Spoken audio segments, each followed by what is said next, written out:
रात का समय था। चारों ओर धूप अंधेरा छाया हुआ था, लेकिन एक ही कमरा में उजाला था।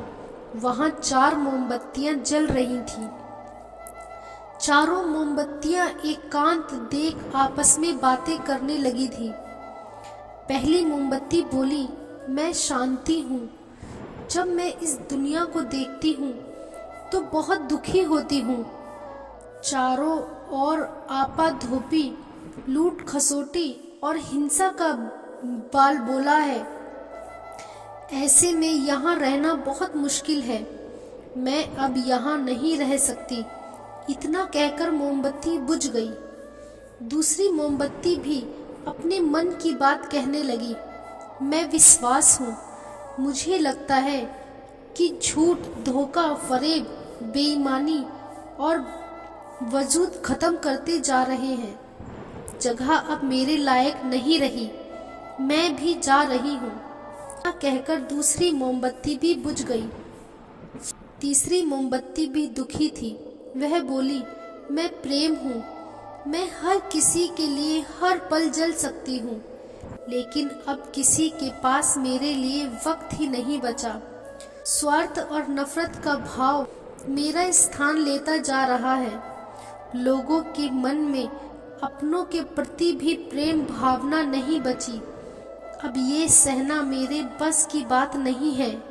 मेरे लिए जाना ही ठीक होगा। कहकर तीसरी मोमबत्ती भी बुझ गई।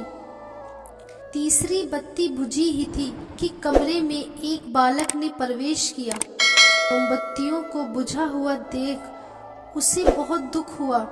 उसकी आंखों से आंसू बहने लगे। दुखी मन से वह बोला, इस तरह बीच में ही मेरे जीवन में अंधेरा कर कैसे जा सकती हो तुम? तुमने तो अंत तक पूरा जलना था, लेकिन तुमने मेरा साथ छोड़ दिया। अब मैं क्या करूँगा?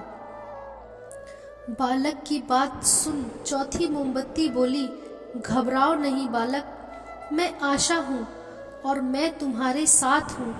जब तक मैं जल रही हूँ, तुम मेरी लौ से दूसरी मोमबत्तियों को जला सकते हो।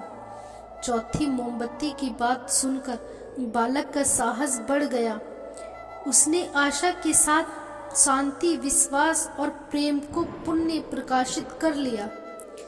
सीख, जीवन में समय एक सा नहीं रहता। कभी उजाला रहता है तो कभी अंधेरा। जब जीवन में अंधकार आए, मन अशांत हो जाए, विश्वास डगमगाने लगे और दुनिया पराई लगने लगे, तब आशा का दीपक जला लेना। जब तक आशा का दीपक जलता रहेगा, जीवन में कभी अंधेरा नहीं हो सकता। आशा के बल पर जीवन में सब कुछ पाया जा सकता है। इसीलिए आशा का साथ कभी न छोड़ें।